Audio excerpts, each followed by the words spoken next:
All right, we are live. Okay, so we're on episode 5 of If I Were King. I'm going to have a fellow by the name of Eric in here that wants to challenge my ideas from the website. I think we're going over top surgery, abortion, and maybe animal owning. But yeah, he'll be here in a sec. And until he's here, I'll just go over some of the changes from last time I updated the website. So let's see, shared screen. But yeah, I'm guessing he'll be here in like 2 minutes or less. Okay, so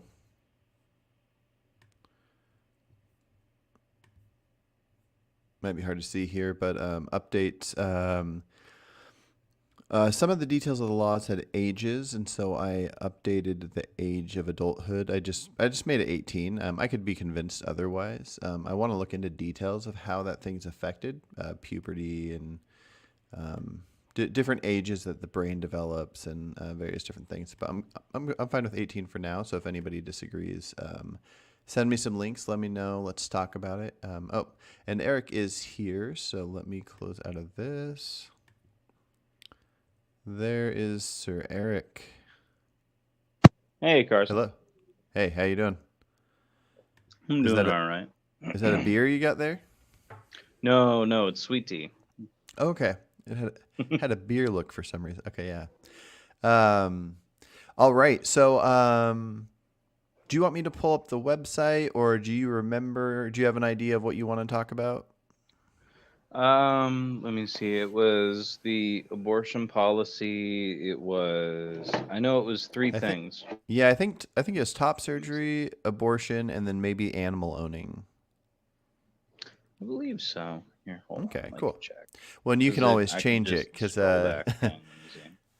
yeah. And then I've added some things to the site. So, anyways, yeah, start wherever you want. Anywhere. I was gonna say anywhere that you like feel you're most likely to change my mind, but I mean, you don't even have to think you're most likely to change it. It's one of those things Yeah, where it somebody was might hear, no breast reduction, abortion restriction, animal ownership. Yeah. "Gotcha. Okay, let's do it." Where do you want to start? So breast reduction is probably the one I'd want to start with, just because we've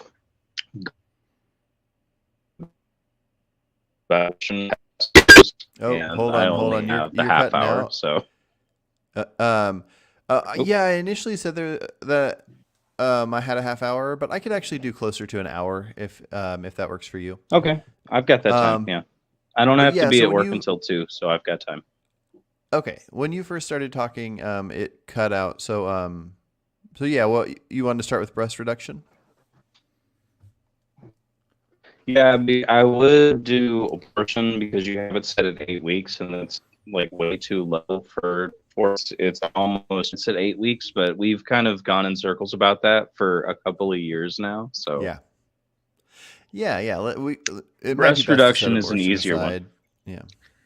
Okay, yeah, let's do it. So with breast reduction, there are more reasons, especially under the age of 18, than just for trans kids. As a matter of fact, trans people make up a pretty small portion of people who require breast reduction.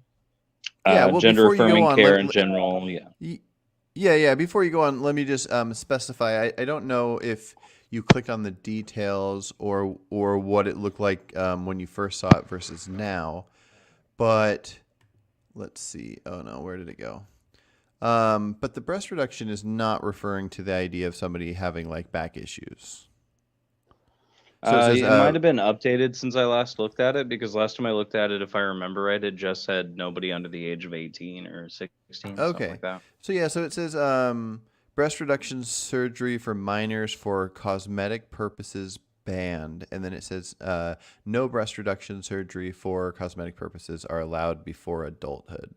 And I'm probably going to change the word cosmetic, but I'll write up a detail.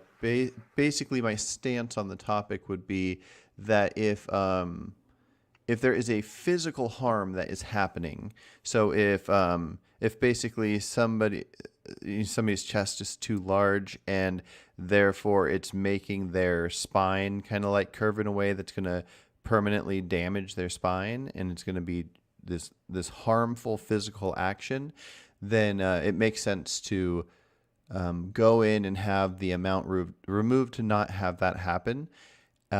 So anything I'm referring to is the idea of what will affect somebody's mental state versus physical state. Okay. There is an argument to be made on behalf of mental state, considering that teenagers are pretty high on the suicidality kind of charts, but trans kids are specifically. Mm-hmm. That's where you usually see the statistics that whole 40% statistic.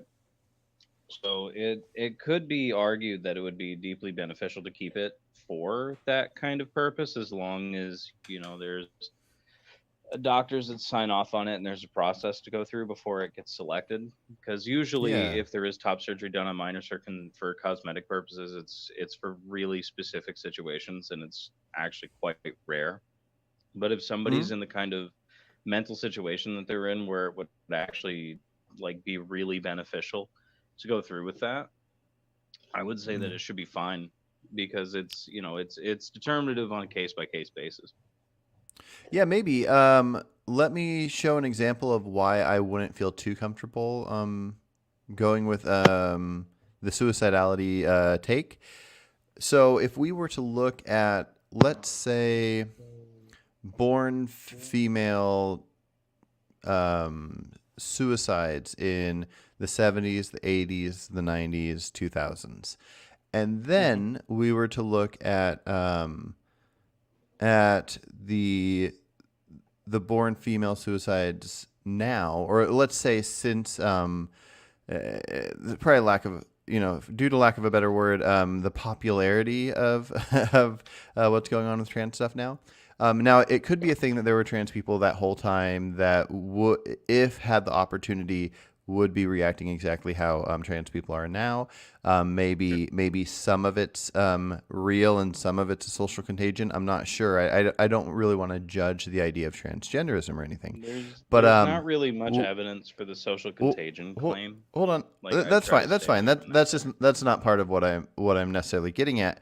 But if we see the suicides that happened over the past like 50 years, and then we look at suicides that have happened now, one way would be impossible to really look at is if there's more suicides now, which I believe there are, then it can't be connected to that, because if there were trans people that wanted top surgery and that would have helped their mental state back before this was all talked about, and they Hmm. never got their top surgery and didn't kill themselves, then if there's more people killing themselves now, we have to accept that that's for different reasons. And then my other element of the argument is somebody can have suicidal intentions. They can feel suicidal. They can like uh, act upon it in ways that doesn't in their life. They can act upon it in ways that does in their life, and then people can also be and feel trans.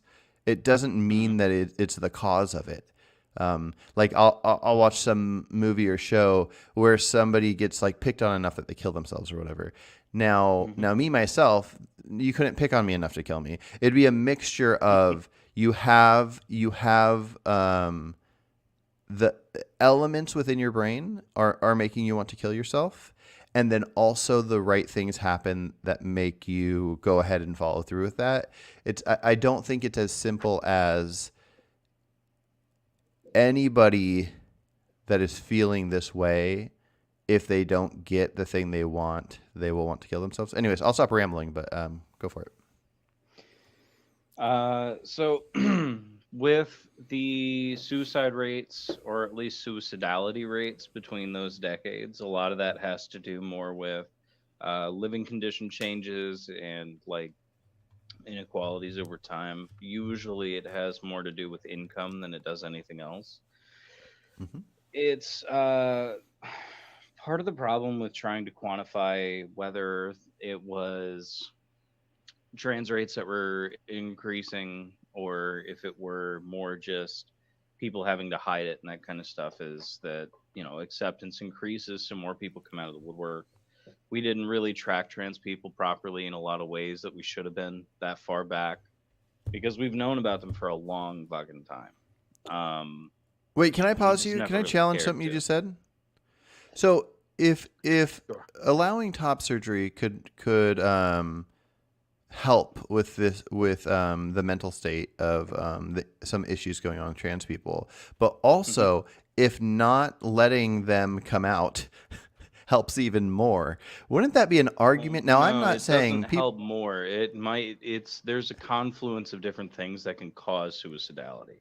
yeah, So it's not necessarily one thing. So like now, a but lot of those the added pressures that people elements. have that increases suicidality could be the introduction of social media and the broader depressive nature that's brought to people, being surrounded by negativity 24/7. It could Yeah. have to do more with the financial woes that people deal with now that they didn't deal with in the 70s, 80s, and to a lesser extent the 90s. Mhm. There's a lot of things that come together to raise depression or depression rates and suicidality. Mhm. The rate of like trans related depression isn't something that, like, we tracked it to an extent but not as much as we do now, so it's kind of hard to judge to what extent that was, like, what the difference would be between then and now. The There reasoning were difference, a lot sure, of but not the out trans people numbers. in the 70s. It was just a lot more dangerous. No, I mean, well, numbers can be affected by tracking, like what people quantify as like depression or suicidality, what qualifies for that. There's a lot of ways that the data can be interpreted, and there's a lot of Oh, ways for that sure. I was things referring like to that have suicides changed. themselves, but yeah, Oh, like I get you. specifically suicides. So the Yeah. suicide numbers would change, like just hardcore suicide numbers would Mhm. probably be different less because of the possibility of trans people, like a social contagion type of thing, and more just because broader suicide numbers aren't totally representative of like those kinds of things. They're at a 40% higher risk. And But it's either suicide they're at a stats are 40% higher risk representative or they of do it more suicides. often. No, I know. What I'm trying to get at is I just woke up, so I'm trying to You're get some fine. gears moving. So what Yeah. it is like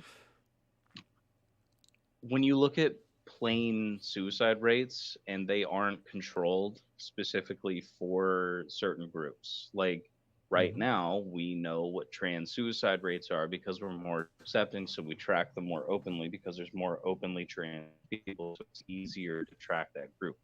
Back then, people were more afraid to be out. They weren't nearly as accepted. There wasn't as many resources for them.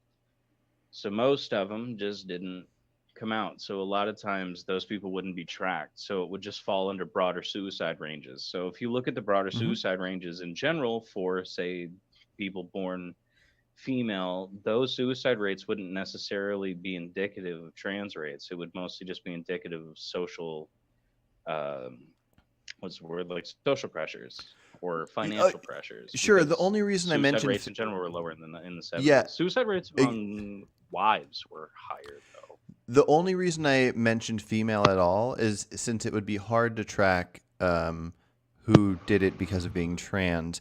It would only make sense to go off of people that are wanting to remove their breast. It wasn't that Hmm. I was claiming that they're. That, I mean, that's kind of my point. So I think we kind of agree. So we agree with wanting different outcomes. So if this extreme thing of removing breasts should only be done to save lives, and then we recognize like what you are saying, the element that I believe you are saying, and that could be the only element of truth to this whole idea, is that not letting people be open and out about their transness is what prevented them from killing themselves.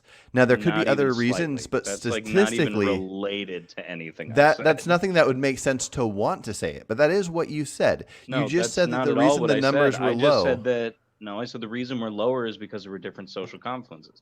For example, people weren't as pressured financially in the 70s as they Yeah. are now because there were pre-Reagan era laws that were Okay. allowing for more financial freedom. I There do remember was those things that lower you were saying. suicide Yes. rates in No. general, that kind of stuff. Yeah, I remember those elements. Oh, so the only other element that that would make sense about this would be the mixture of things making someone want to kill themselves, which is interesting to look at. And there's so many routes you can take this.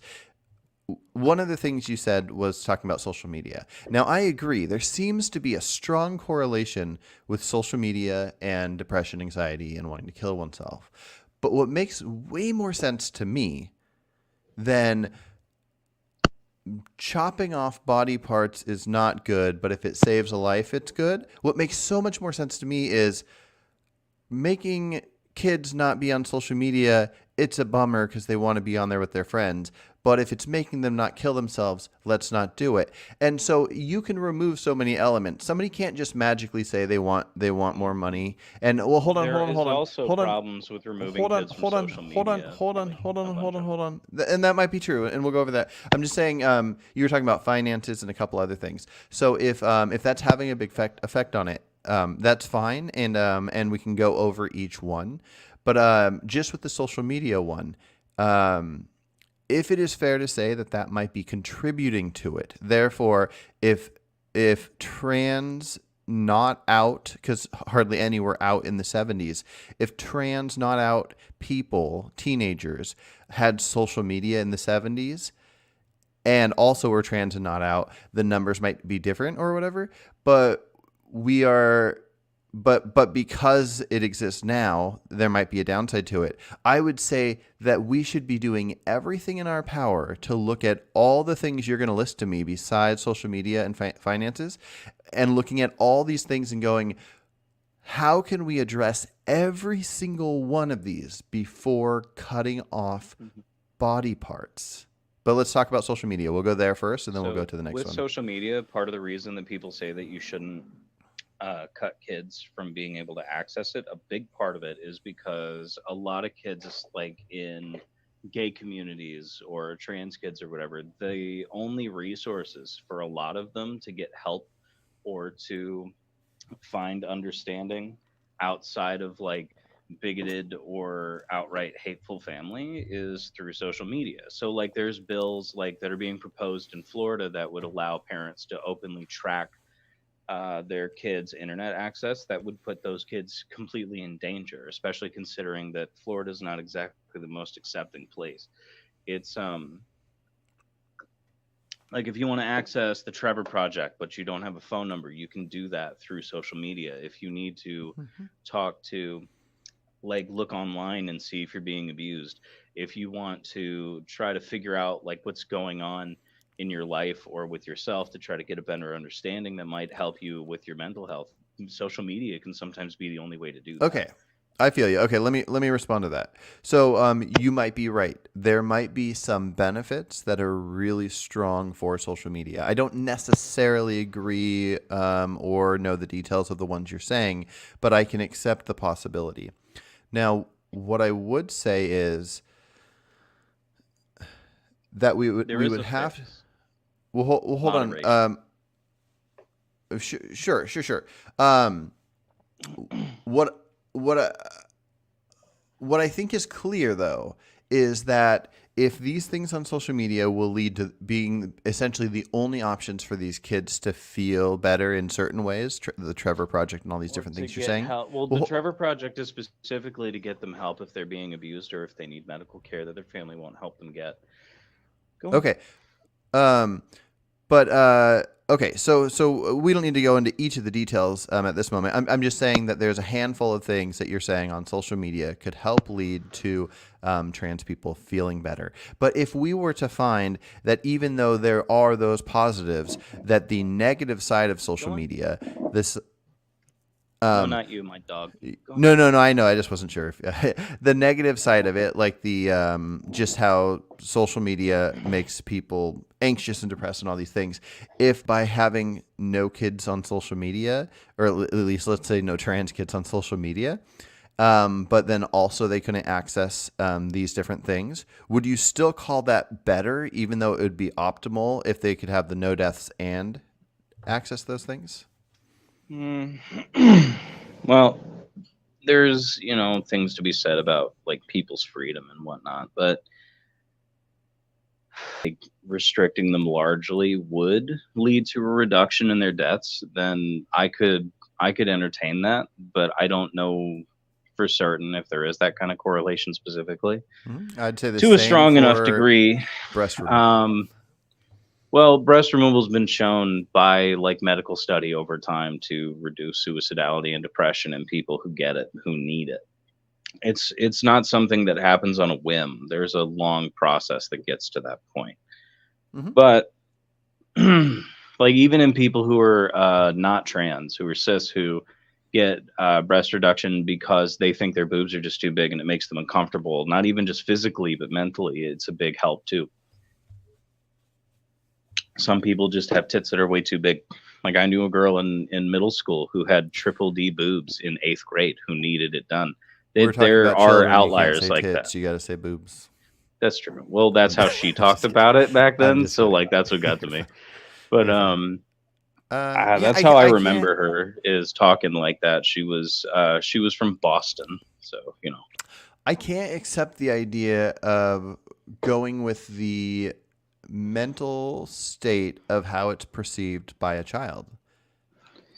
I just Well, can't. I mean, children do have easily influenced mental states in some regards, at mhm. least when it comes to, especially in formative years with hormonal imbalances leading to like big fluxes for depression and things like that. That's why Mhm. teenagers are so susceptible to like, or that's why teenagers are so represented in suicide rates is because they're some of the most susceptible to them.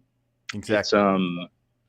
that's why like you need to take mental health into account. That's why like the rise of mental health care, like the understanding of that area, like child psychology, has been so helpful.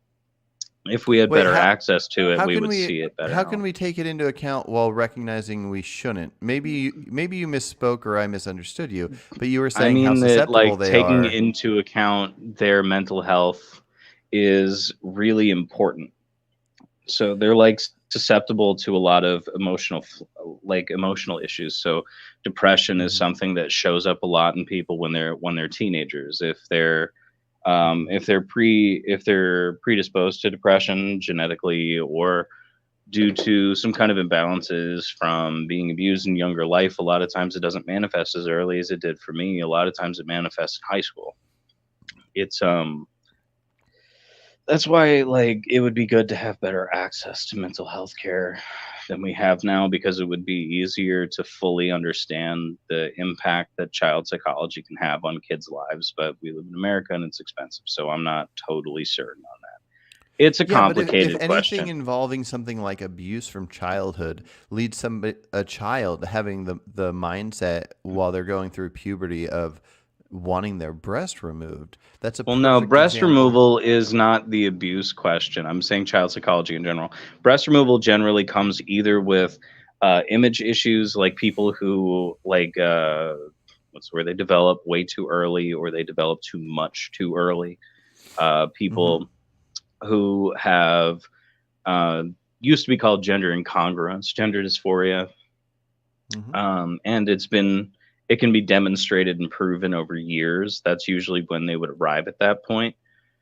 Um, it takes a long, long time to get there. Like one of my coworkers is trans. They're 18 and they've wanted to get top surgery done for 5 years now. And now that they're 18 and they have a little bit of money put aside, they can finally get it done and Hmm. they're ecstatic. Yeah, Um, that's fine. That's fine. My point is, well, and I can't their remember. doctor Remind recommended me. it when they were 16.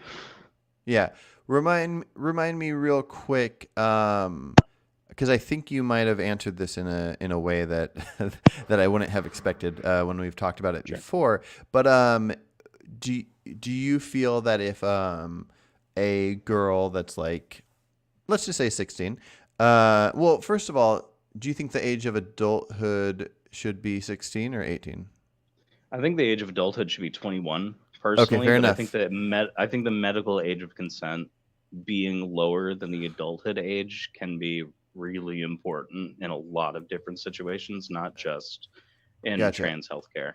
Interesting. Okay. And so that could go for anything. So yeah, I do think you did answer this question in that strange way. Where a 16-year-old that has like a cup or a B cup that wants a C cup or a D cup, um, that 16-year-old should get that breast enhancement surgery. As long as it wouldn't cause any like negative health effects, I don't see that much of a problem with it. Um, I think that it would be good for a 16-year-old to wait, but I also don't think it's all that unethical if they talk to a doctor they're found to be of sound mind, and it's just Okay. Why do you think they that should will. wait? Generally, I think it's better to wait. It's like tattoos, right? Like my sister, she's 16, or wait, we're 9 years apart. She's 17. She does the same shit with me. We have to do math for our age, just siblings. She Gotcha. just got tattoos done in the webs on her fingers because my mom has a heart done right here and she wanted to be like her. She's 17. My sister is a Mhm. lot more mature for a 17-year-old than most people are, so I would not recommend a 17-year-old get a tattoo. Yep. But as long as your parents sign off on it and they provide notarized documentation, at least in the state of Florida, you can get a tattoo done when you're 13. Do I think like you should? No, but if your parents sign off on it and everything, But you fine. think When it it should be comes legal? to, You think I of think it should be 13? legal. Okay. I Anything think but it should face be tattoos, I'm legal. guessing, right? Yeah, no, well, face tattoos What about are a bad neck? idea no matter your age. No, What if a face and third? neck are bad ideas. Okay, neck's bad. Okay, but hands. So having tattoos like a let's say a rosebud on the hand, and then like letters on the knuckles. Maybe That can should, it? well, maybe not knuckles. Knuckles can be like a negative impact on your future. The back of your hand's not so bad anymore.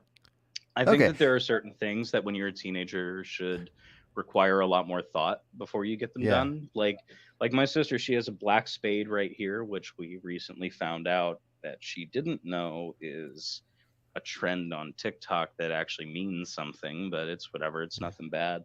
And a heart right here in the webs of her fingers, which won't really impact her life at all. But if she wanted to get like her knuckles done, or if she wanted to get the backs of her hands, or like part of her face or whatever, that wouldn't happen. yeah. Well, I mean, when you say impact life, you're referring to I'm guessing Employment. you're what's that? Oh, employment. Em- Yeah, I mean, it depends on the employer. It depends on so many different things. But yeah, Well, I that mean, I there's ugh, like big I companies can't. that won't touch you if you have knuckle tattoos. You can't. Yeah. At least my mom wasn't allowed to join the army when she was younger because she has Mhm. a small black heart right Yeah, so here. a 13-year-old, I don't know if you remember that age, but you can't Oh, think I that had far in friends in high school advance. who had tattoos, and I thought it was stupid then too. I say Yeah, it should be legal, not necessarily that I agree with it. There are a lot of things that I think should be legal I that I I just personally wouldn't do.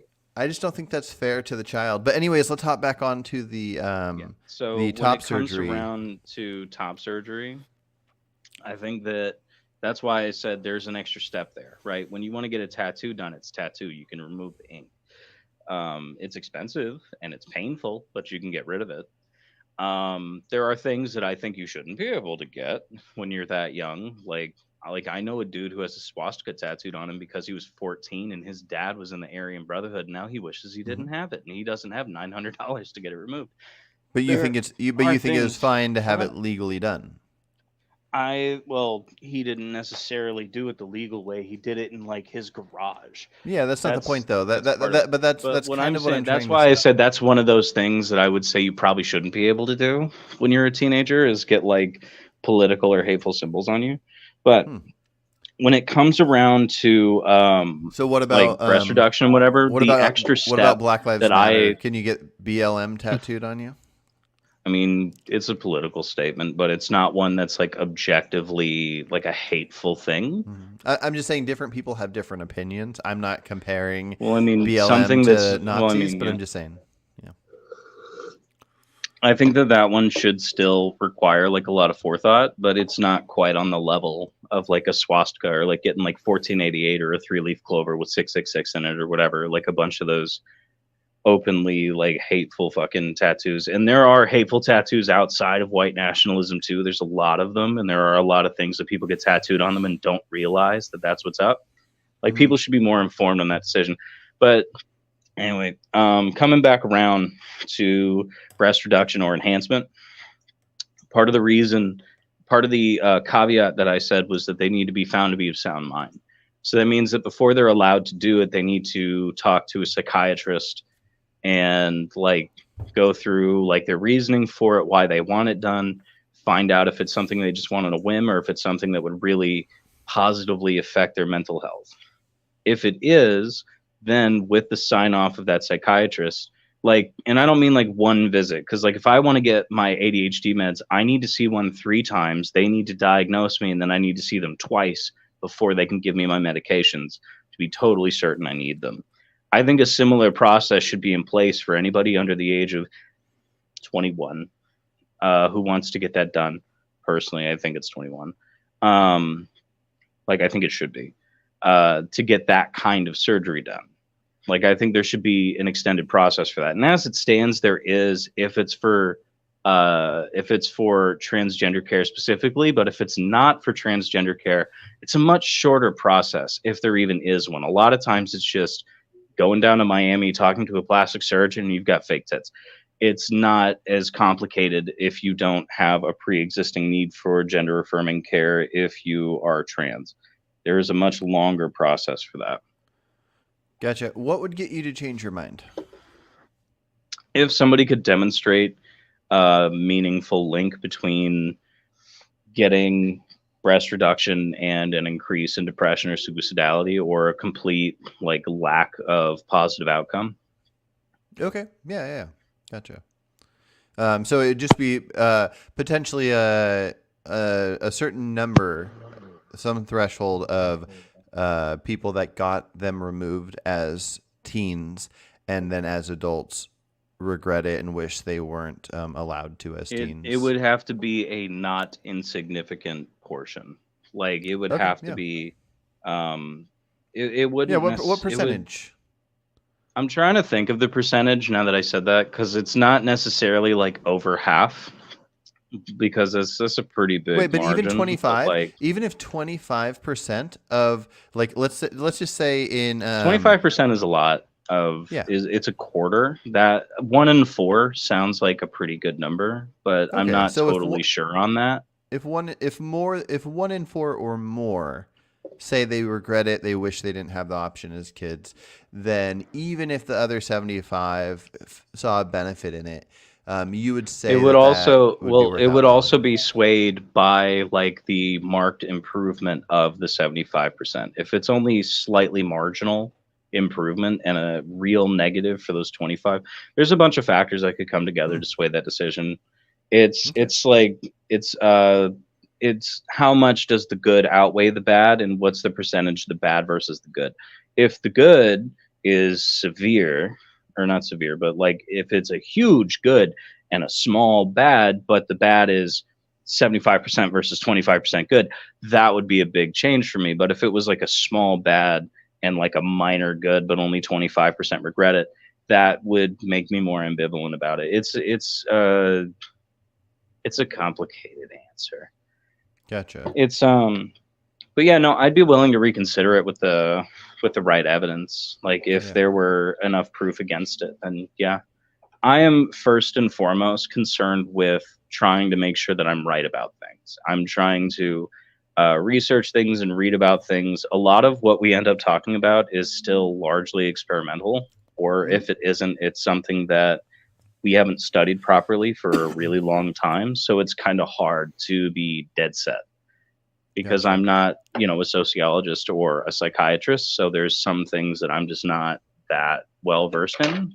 Yeah. I know as much as I do, and I argue from that, but I'm always open to the idea that I'm wrong. I just will fight pretty hard for what I believe. Yeah, cool. No, that's good. As I asked you the question of what it would take to change your mind, which is one of my favorite things to ask people and to be asked myself, I realized that I hadn't really pondered that for myself. I do know what I think is the best argument for your side on this. Sure. But as far as to change my mind, the first thing that pops into my head, and possibly the only thing, would be if understanding puberty led to there being basically if I have a thought that it should be a certain age, like 18 or whatever, and then understanding puberty, if there was an understanding that the brain is developed enough to make decisions, um, at 19, then I'd move it the other direction, and if it was 17, I'd move it that direction. But as far as what would get me to change my mind if that wasn't the case, like what would get me to allow 1 or 2 years younger than when we might think that the brain is developed enough for making decisions. I usually can come up with a good argument against my own stance for what would get me to change my mind on anything. And this is a rare case where I don't know if I can come up with anything. Like I don't even think that there would be the right amount of suicides that feel like they must be linked to it. I don't know if I can come up with anything. But I will tell you the best argument I've heard on this topic. Um, what I was discussing it with somebody, and they said, what if somebody of whatever age we're referring to, so it could be 15, 16, whatever, was a girl that all of a sudden started growing a penis. And so everything about her is just, it's a girl, it's no intersex, no nothing. But then at the age of like 15 or 16, she just started growing a penis, and then she had a fully formed penis added to her body, so the rest of her is still the same, and with that penis gone or whatever, then she still functions just fine. Should she be able to have it removed? I went back and forth on it. I was unsure. I don't even know if I'm fully sure now, but I'm pretty sure. I'm pretty darn sure that she would wait. I think she should have to wait until she's an adult to get it done. Same thing, and I think I feel the same way if boys have what is it that where they have like larger breast Male gynecomastia. gynecomastia, yeah. Unless there is a severe concern, because I think there is a higher concern if males get breast cancer, they are like 95% likely to not survive it. Well, that has less to do with gynecomastia and more just that dudes don't check themselves for it because a lot of guys think they can't get it. From my understanding, I talked to one doctor about it. I haven't researched it well, but from my understanding, it's specifically if you get breast cancer, no matter how early it's diagnosed, like men have an almost impossible chance. And it's not due to them not checking themselves and that kind of thing. It's just what I was told when I was younger, because I used to take risperidone, and risperidone can cause male gynecomastia. So I started to develop it, and they cut me off early enough that I didn't need to have surgery. But men already have breast tissue. It can function. You have to do a lot more to make it function than women do, but it can. And generally speaking, like I started to ask my doctor about shit like that because I was worried, and he said that generally if you catch it early enough, it's it's still got a survivability rate similar to women's. It's just men don't check themselves for it, or if they do have lumps, they don't think anything of it because they think I don't have like full on boobs, so I can't have breast cancer. It's a failing of the education system more than anything. maybe. That's what was explained to me, but that was also like 11 years ago. So that Gotcha. The thinking could have changed on that. Gotcha. Yeah, but anyway, so those are kind of my examples of really nothing unless there is a physical harm. In my mind, it must be a physical. There's no amount Male of mental. gynecomastia, part of the reason that younger dudes are recommended to get the boobs removed is social. A big part of it is that because teenage boys are ruthless, and you're all likely to get picked on. You're more likely to be beaten up. You're more likely to be like ostracized for that, and that does raise depression, suicidality. It can have long-lasting effects on your brain chemistry. Being ostracized at a young age like that. Yeah. I still stand pretty firmly against it. If I were going to be in favor of something, it would be based on some form of like a restorative process. But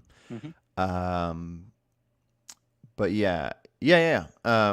So anyways, there might be a good argument out there for it, and who knows, maybe the arguments you've laid out will hit me a different way at a different time. Yeah. But I haven't been convinced yet. But it's okay. We can hop over to a different topic if you would like. Sure. What were the other two? It was So abortion was one animal that we're going to ownership skip and over. abortion. But yeah, Yeah, abortion is something we would need more time for because when we talk about that, we usually end up talking about it for a couple hours.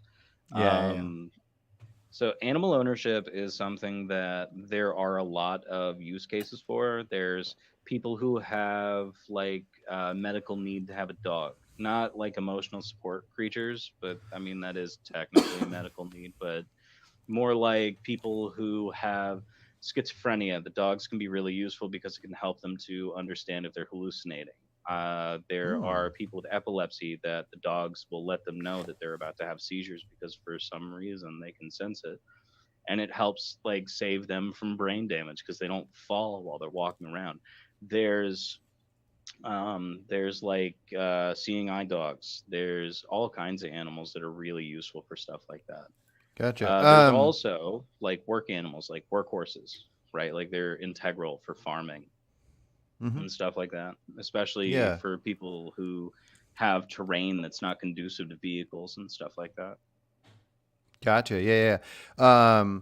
So I don't think I accept the horse one. I don't accept the seeing eye dog. I think humans should just take care of humans in that sense. But Mm. one that I was convinced of the other day was that maybe it would be good for right now until we figure out better ways to do it. Would be dogs that can smell bombs and detect them, and I think in a way that humans can't. And so I think that that could be necessary. And so two of the ones that you've said here, the epilepsy and the seizure one, those are good points. I feel like I I do think K9 should be pulled out of service. The K9 units for mhm. police, they Well, don't serve much of a purpose and they're usually shot by the cops that work with them. Like yeah. they probably shouldn't be out there. Um, Yeah, yeah, no, no, I agree. But yeah, so I think I'm gonna add it in. So I at least made a note of it. I don't know if I fully added in the bomb one yet, but I'm gonna add in the bomb smelling dog, and then I think I'll add in epilepsy and seizure, unless somebody can convince me not to add those. But The but yeah, schizophrenia dogs really increase the quality of life for oh, people who that's what it have was. them. I They're wrote really important. Yeah. seizure, but it was schizophrenia. Seizure That's and right. schizophrenia. No, those are both use cases that I mentioned. Oh, okay. Yeah. Let's see. The seeing eye dogs can be really important. Like part of it is like blind people on the street are pretty likely to be taken advantage of when they're by themselves. Dogs can Mhm. alert them that other people are coming. They can help them if they fall. They can like help them, safely get around when using a stick isn't enough when you're blind. Mhm. There's a lot of use for CNI dogs. It's one of the oldest uses for working dogs that I can recall, aside from like cattle herding and stuff like that. But interpersonal use, seeing eye Yeah. dogs. Yeah, yeah, I don't know. It's complicated. That one's tough. And the points you're making are like I don't think that getting somebody from somewhere to another spot is reasonable to use an animal that can feel and can maybe want to do something else. But the elements of safety of protecting from others, that's a good side of it. Hmm. I don't feel fully convinced on that one. I have seen, and this is largely anecdotal because I've seen a lot of videos of this where like blind people will hear the ding from the crosswalk that'll go off at the wrong time, or people will be burning through the crosswalks because they don't actually pay attention, and the dogs can stop them from ending up getting hit in the street because people don't pay attention on crosswalks. I'm not blind, and I've almost been hit on crosswalks probably 10 times in the last month. People Hmm. just don't pay attention like they're supposed to, and then they honk at you like you're the asshole when you're crossing the street when you're supposed to. Gotcha. Well, I There made a is an note. important use case, yeah. I made a note about seeing eye dogs because the elements in there. I think you do make a good point about. But yeah, well, what Another else you use got? that you might be interested in is orange sniffing dogs. In What is it? Florida specifically, orange sniffing. So there's a virus that, well, I'm pretty sure it's a virus. There's a sickness that affects orange trees that is really hard to find before the orange trees start to sprout flowers that bloom into oranges. Dogs can be trained to sniff those out and save entire like orchards worth of crop that would otherwise have to go in the trash because it completely just destroys the entire crop yield. There's Hmm. some of them, from what I've read, can sniff out ergot and corn, which can also save corn crops. There's there's a whole bunch of uses. My aunt works; she's worked at a an animal hospital in Florida for, was it 23 years now, I think, and they train dogs for a really wide array of things. One of Hmm. them is for orange sniffing, also for bed bugs. They're really useful for rooting out bed bugs. Gotcha, gotcha. There's a lot of uses for for dogs because we have bred them for really specific uses. Originally, dogs have the variation that they do now, specifically in size, because Victorian era nobles were bored and they decided they wanted to see what kind of dogs they could create. So over 100 years or so, we got everything from pugs and bulldogs to, what are those Tibetan mastiffs, those like 300-pound dogs that could kill a lion. Like all of that variation generally comes from the Victorian era where people were doing that to dogs. There are entire dog breeds that should Mhm. not exist because their life is like torture, like English bulldogs.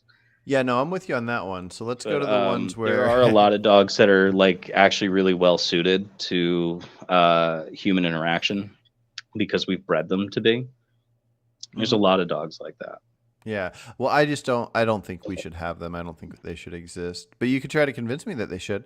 So we agree on the Victorian age situation, but I don't think they should be living amongst us at all.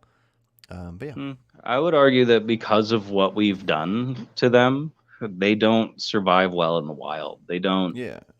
They're not suited that well to wildlife. I mean, humans and wolves were some of the first symbiotic animal relationships for humans originally, and that's part of the reason we've stuck dogs around for so long. So why don't What's why don't we just spay and neuter them all, every single dog, and then let every species die out? Because that would be to some unethical to allow them to die off. Why? Because it might, in some people's eyes, it would be better to let them live on in the particular like life that they're more catered to. It's also the Why? matter of like killing off animals kind of sucks. Well, hold on, hold on. I'm not necessarily against killing them off, but that's not what we're talking about. We're talking Hmm. about spaying and neutering them, which we currently Sure. do. I'm not necessarily even in favor of that. Yeah. But spaying and neutering all of them, and then letting all of the human designed species die out. So what's the concern there? Yeah. I mean, there's all those species dying off could be a negative. I'm all for doing it to strays. Spaying and neutering strays, especially stray cats.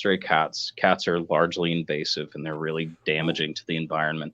But Well, hold coming on, no, back no, no. around with like dogs, Yeah, yeah, there's an argument to be had on the mental welfare of people. There's an argument to be had that the dogs should be allowed to like live. I think yeah. that Okay. we should at least cut down on reproduction, like no more Well, puppy mills.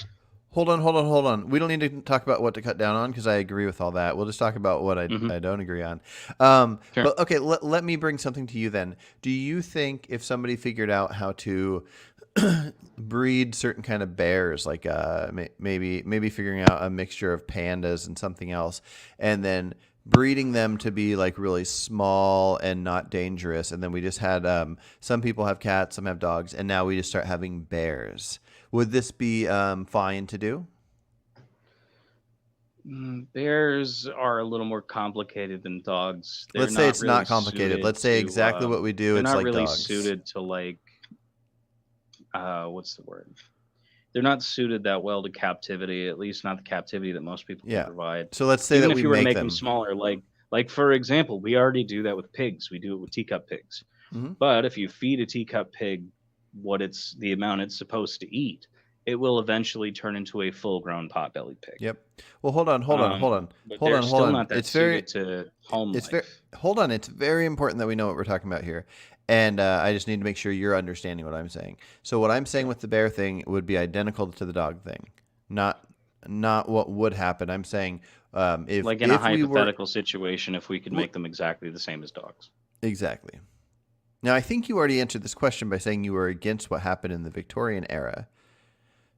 For the most part, I'm against like breeding animals to the point where they can't breathe or move their heads because their neck bones are too thick. Like there's if you were to take a so like a bear and then pug. shrink A it pug, down, right? yeah, a pug, English bulldogs, Okay, those kind so of animals.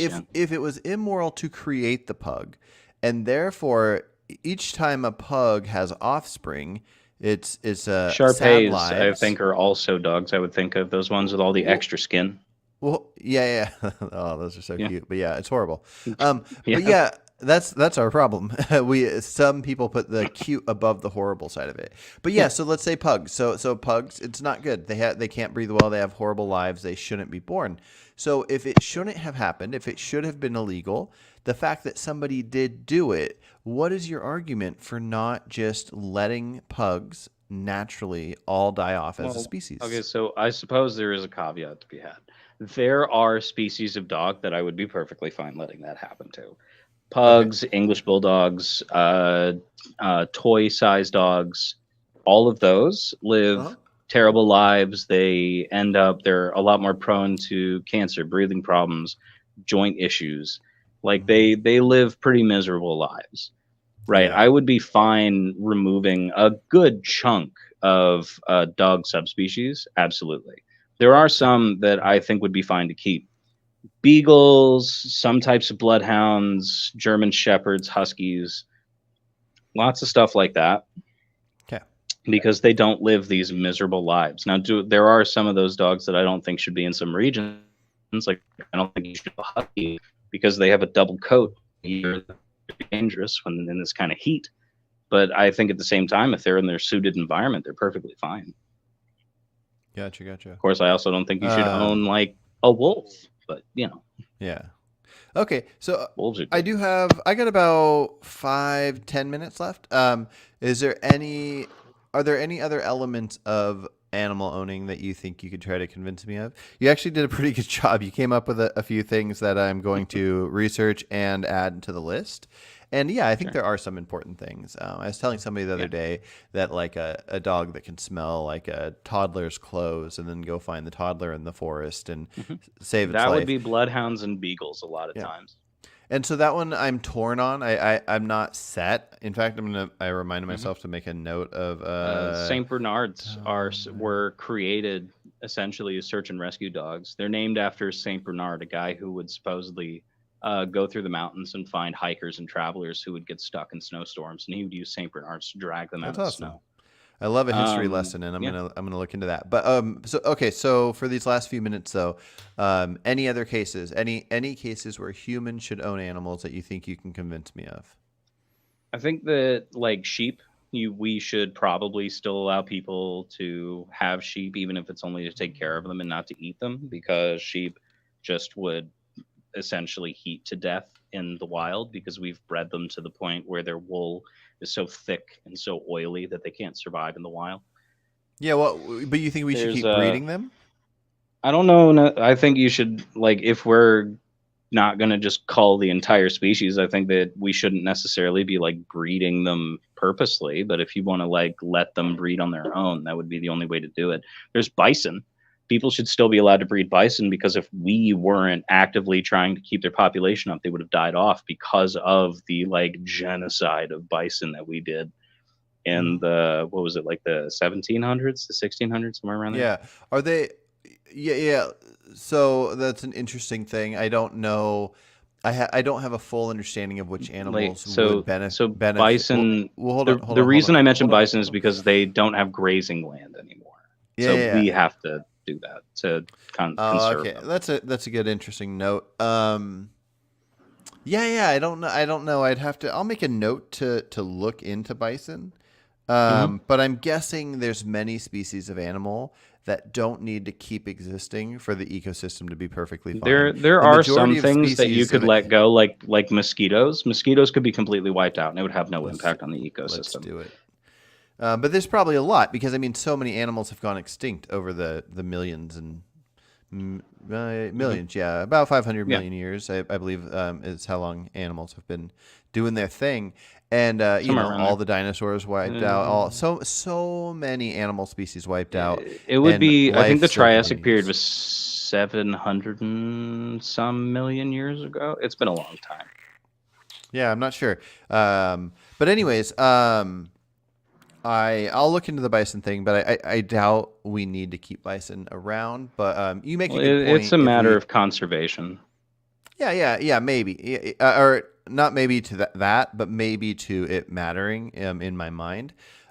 Sure. But yeah, and the sheep thing, like I don't know Hmm. if there used to be like so we have domesticated sheep. Yeah, We've so bred them sheep to. originally, we bred them for largely for milk, meat, and fur.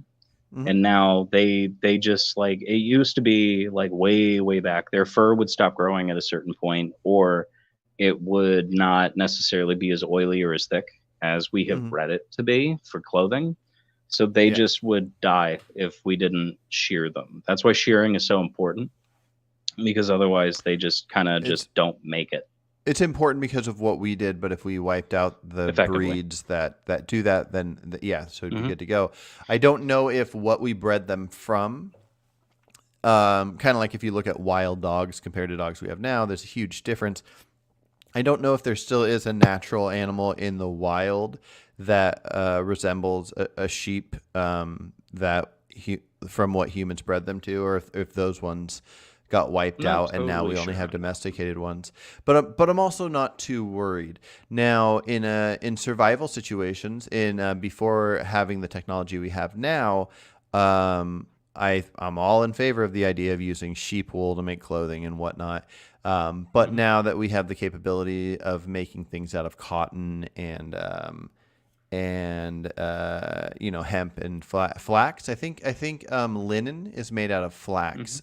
So anyways, we have a lot We of can use jute for that capabilities. too. People are trying to Okay. reintroduce jute into the market. There's a Oh, guy in India, I think, who's learned how to turn it into bioplastic.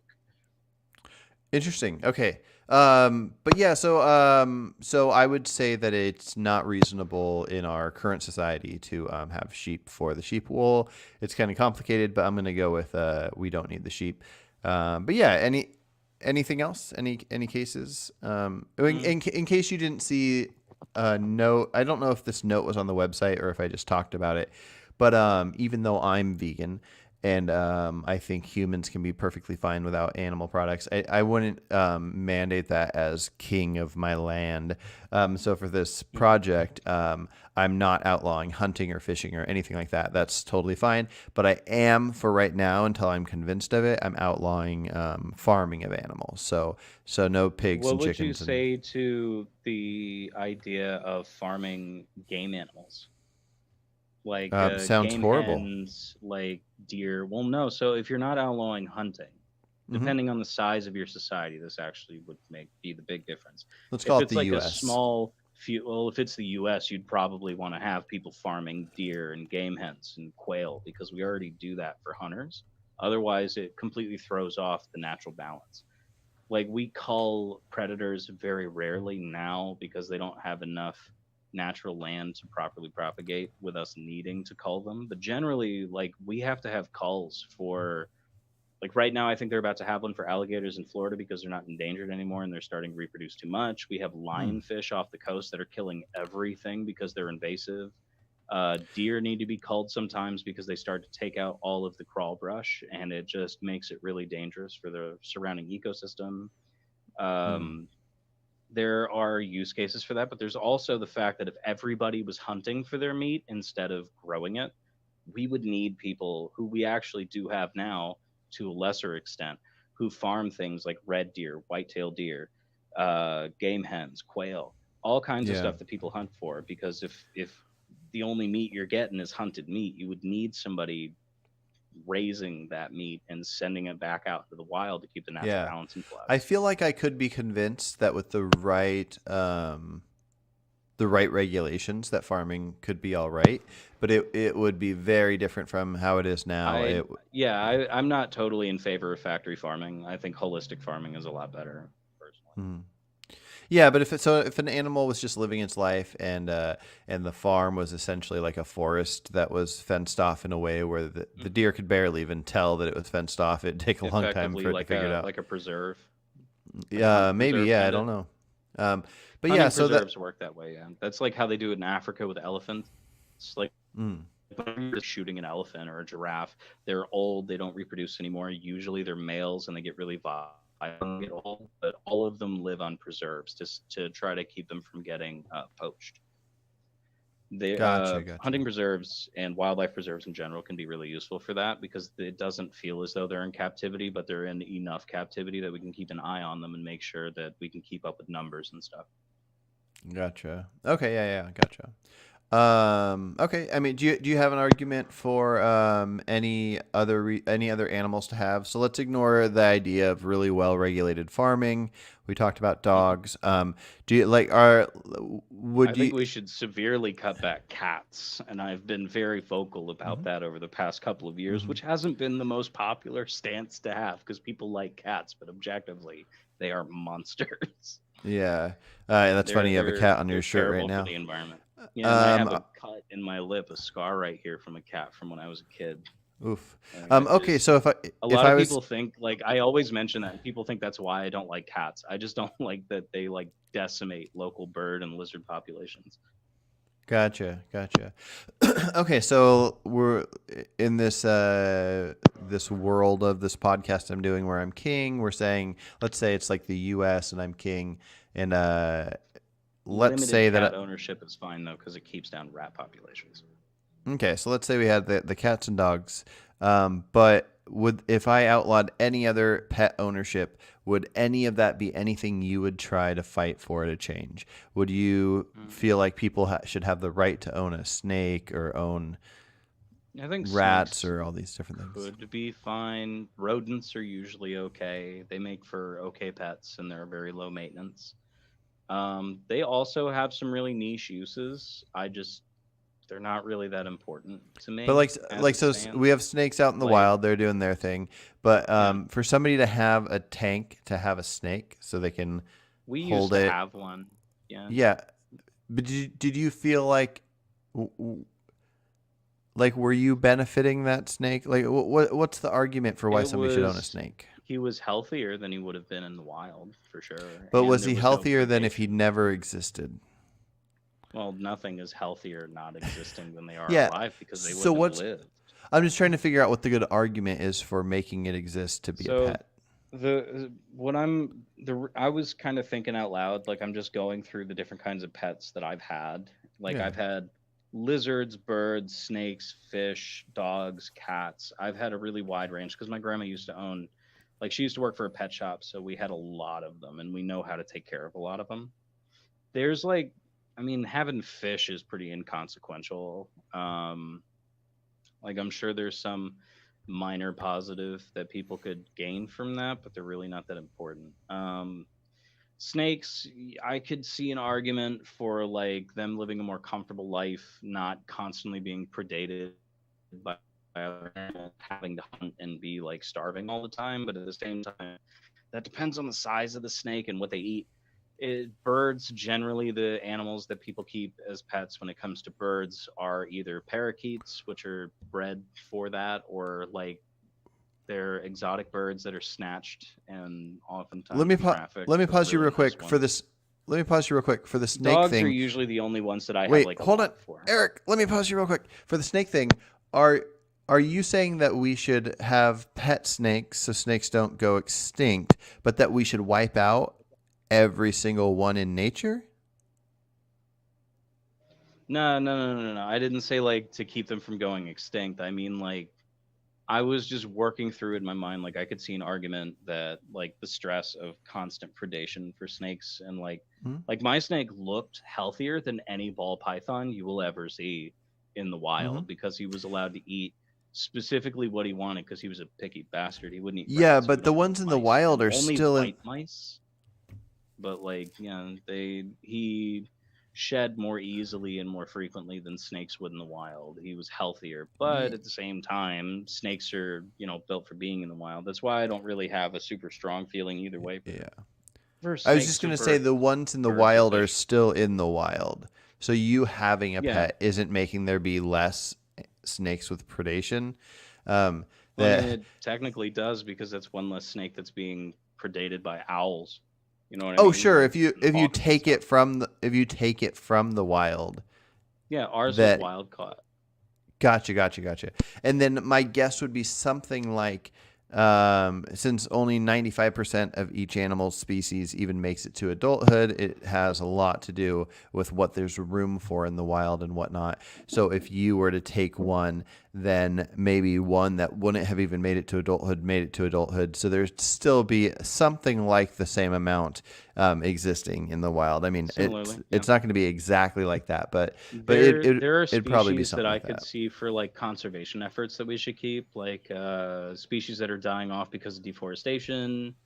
Like I think that people have some kind of what's the word? Like responsibility to those animals that if we completely destroy their fucking environment, that we should try to do what we can to keep them around. At least, Hmm. if we are directly responsible for it. You know what I mean? Like I think that there is it might just be me like being soft-hearted about animals, but like I think that we have a conservation kind of responsibility for those animals that we completely remove their Yeah, homes. you might be right. I would need to be convinced of that. The thing is, for some reason my brain works way different than most people when it comes to this topic. If every Hmm. animal on Earth magically disappeared right now, that would mean literally Earth nothing would to like me. disappear. No, I'm saying like let's We would say be it so didn't. No, screwed. I know. I'm saying let's say it didn't. So Like the if my nature just kept going without animals, you if yeah, if everything went yeah. exactly the same and there were just no animals, no insects, no animals, nothing, I just wouldn't care. Like I don't care if like when I see documentaries on animals that are extinct, I'm Hmm. fascinated by it, and I go like, oh, how cool would that be to see that in real life? Yeah. But aside from that, I just like I don't care the idea of something going extinct. Now, if it affects the ecosystem and therefore affects our lives, then I would care. And Yeah. it's just kind of complicated. And so when it comes, that's why I was saying with the buffalo and all the different things, it like the only reason for me personally to keep them going would be to if it had some benefit for the ecosystem. Yeah. But I could be convinced otherwise. I just like I've never been convinced to care about something being extinct or not. Yeah. There are some things that could go extinct that would have zero effect. Like mostly the parasitic stuff, there wouldn't be much effect if that stuff went away. Some Hmm. species of parasitic wasps, mosquitoes in general, bed bugs, mites. Um, there are mites that have a name that I'm going to very loudly pronounce because it sounds really bad if you don't. Chiggers, Chiggers. They are mites that burrow under your skin if you walk around in the woods. Those could die off today and it wouldn't make a difference. Mm. There's all kinds of stuff that could just disappear from the ecosystem and it would be fine. There are a Hmm. lot of things that couldn't. Like bees are really important for pollination. So are squirrels. So are like certain types of wasps. There's all kinds of stuff that's important for that. There's a bunch of things that you couldn't do. But if you could feasibly make all bugs disappear and have nothing bad happen, I would be for Gotcha, gotcha. it. Yeah, for sure. Okay, so I kind of have to hop off here, and I kind of don't. For the I next have 20. to start getting ready for work pretty Okay. soon. So if you want to do like 20 minutes, I can hack that. I was gonna But say that's my limit. Yeah. for the next like 15 or 20 minutes, I was going to go over my website changes. So basically, Sure. I learned after the first couple episodes that it's best to not make changes while live, and and I make my changes later when it's I make my notes while doing the talks, and then I make the changes later. But I want to, on the episodes live, uh, announce every single change. And Sure. so let me pull this up. Um, so basically, what I have. Oh, and I figured I could do this. I could go over the details, and then if you want, we can chat about them, or I can just do it, and it just is what it Sure. is. But when I make additions, I make them in red font, and when I'm going to delete something that I previously had on here, but I want to delete, I highlight it in green. That way, I make the official changes while live. So let me look Sure. through here and see. I added a section for restraining order violations. So I'm Mhm. gonna change this color really quick. So I will open that page up, and then I guess I'll ask you your opinion when it comes to the idea of getting a restraining order. Do you think there needs to be any does somebody need to prove that somebody did something worth getting a restraining order against them, or should anybody just be able to get a restraining order whenever they want? Uh, Instinct says no, but I feel like there are some cases where like restraining orders could be used to negatively impact people's lives, just out Mm. of spite. There are some things that are like that. Um, NDAs are not, yeah, NDAs are used like that for like victims and stuff. There's what are they called? Non-competes are used specifically to hurt people if they leave the company. So like I could see an argument where somebody would take someone to court and get a restraining order on them if there were no limits just to like fuck their life up. Um Oh yeah, yeah, yeah. like well, I don't want him anywhere near me and he just so happens to live in the only area in town where it's affordable to live, but he lives too close to me, so now he's homeless. That Mm. kind of thing. Like that seems to warrant a longer conversation to really iron out the details, but generally I think there should be some level of proof. I don't know to what degree the level needs to be because like if you require too much proof to be required, it makes it really hard to get stuff like that done. Like to prove like a rape happened, there's a lot of stuff you have to do that makes it really hard for people who actually get assaulted to report them and Yeah. get Okay. the person put in jail. Like there's use cases for that. I would have to like really go over that one. Gotcha. Gotcha. Okay. So that's a good point. I made a note here, and I think I will try to come up with ideas for that and write that up. For now, what I have on here just says violating a restraining order results in a punishment of 1 to 7 days in jail. So I think there should be scaling punishments for that because if it's Mhm. 1 to 7 days every time, then what's to stop them from just constantly doing it? Yeah, no, that's a good point. So I think, yeah, I think It's with like usually like 1 to 7 days and then like a month and a fine. Like that's usually how the law goes for that kind of stuff. yeah, yeah, yeah. No, so if somebody just is not supposed to be near somebody and they intentionally go near them, you can see that they're not just accidentally in the wrong spot. I think they should Yeah. get at least a day in jail. But if there is a second offense and it's also clear that they're doing it intentional, that maybe it's worth having that second offense be more than 7 days. It should Okay. definitely be affected by number of offenses. So I'm going to Yeah. make a Repeat note on offense for that. that. Like if I remember right, the way it works with the restraining orders is largely case based. Like the judge will set that up ahead of time. But I think the rule of week of, and then like a year, and then it scales up from there because it goes like county jail, jail, prison. That's a day, a month, and a year. That's kind of how it splits up because some places have county jails and regular jails. Some places just have county, but it's whatever. Mm. It's good to have that rising scale because a lot of times if somebody has a restraining order, sometimes all it takes is once, and then that person's like dead because usually people don't seek out restraining orders for small things. So Yeah, it's yeah. good to have the penalty be kind of high. Yeah, that might, yeah, for sure. And I'm going to ponder that and write up something on that, and then maybe you can challenge the things I write up on that.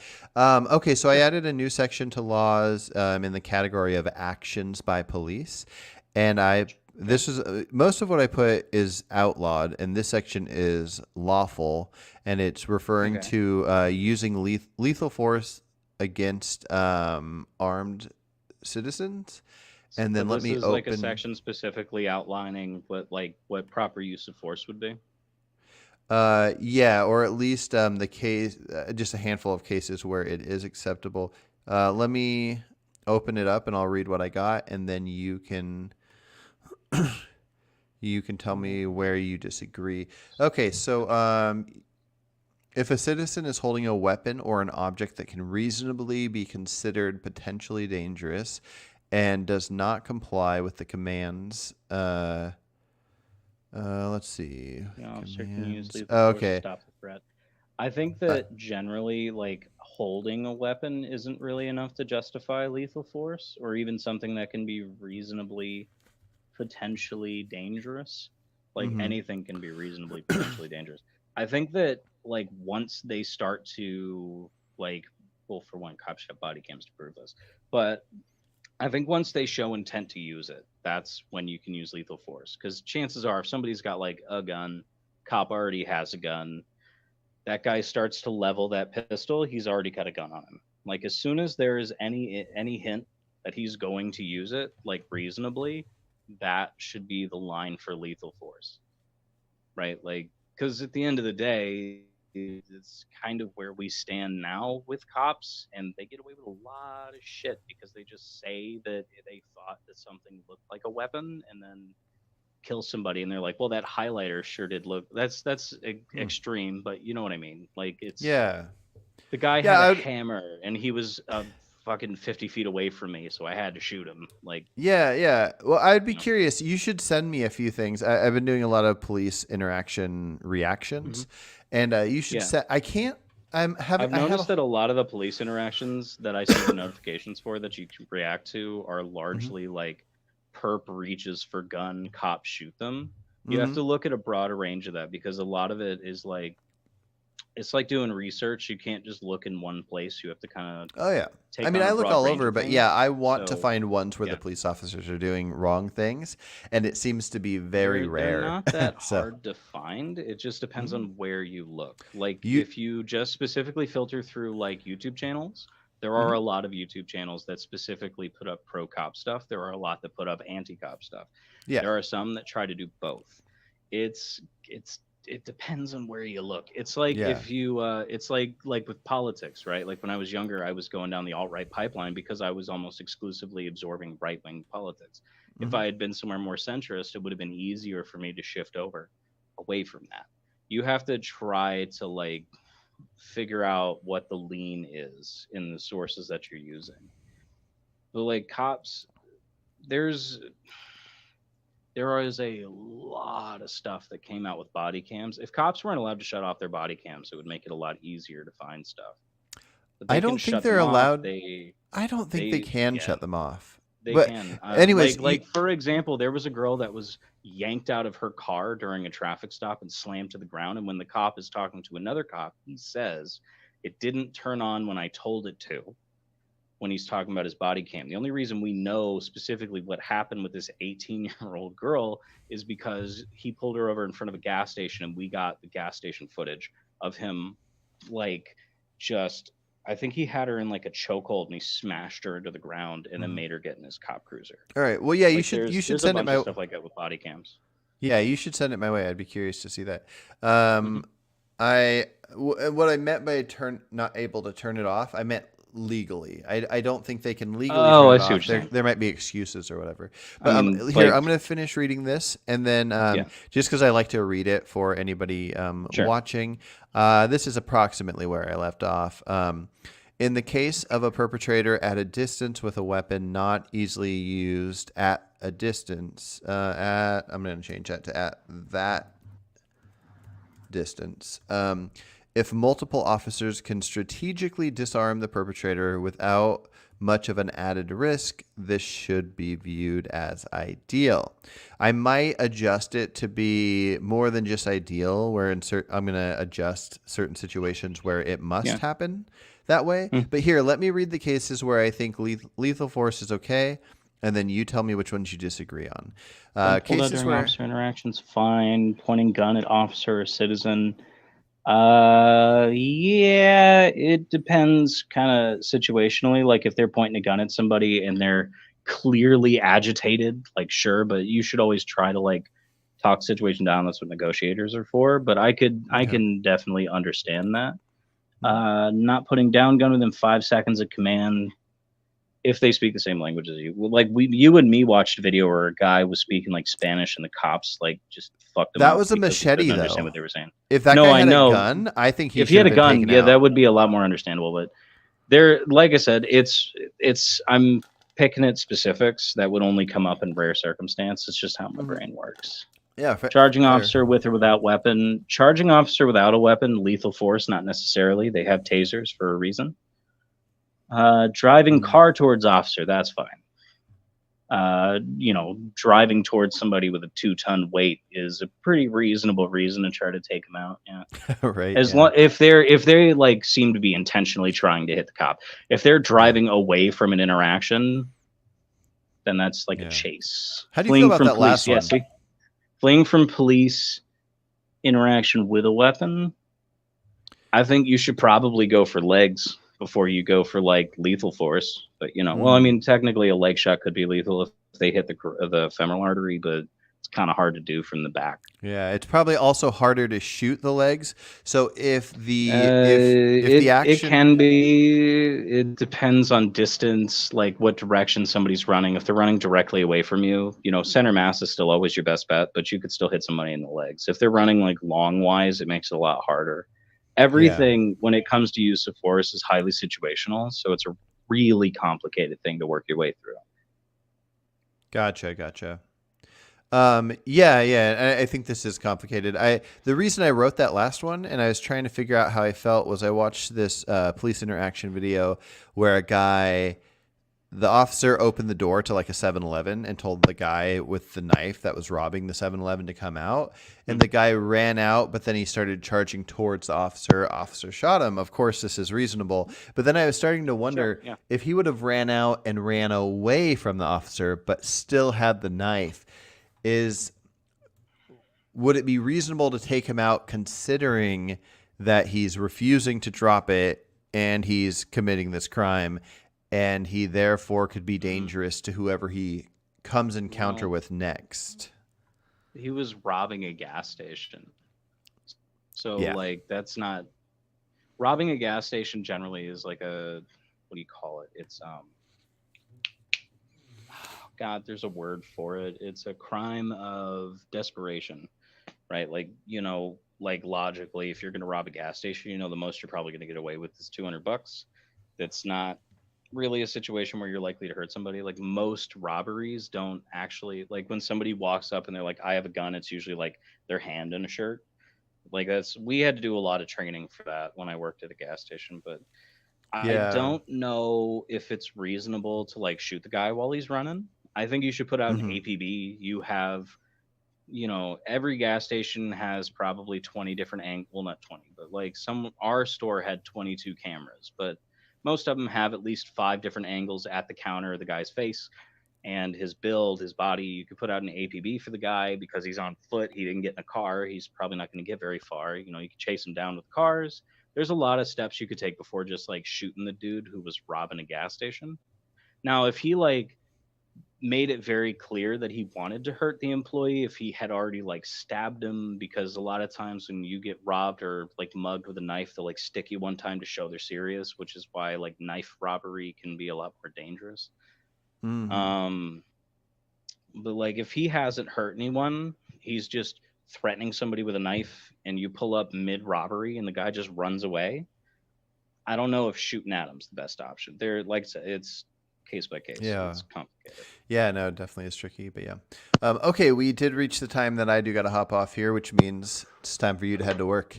But it was great. It was great talking, Eric. Let's talk again soon. All right, take care, man. See ya.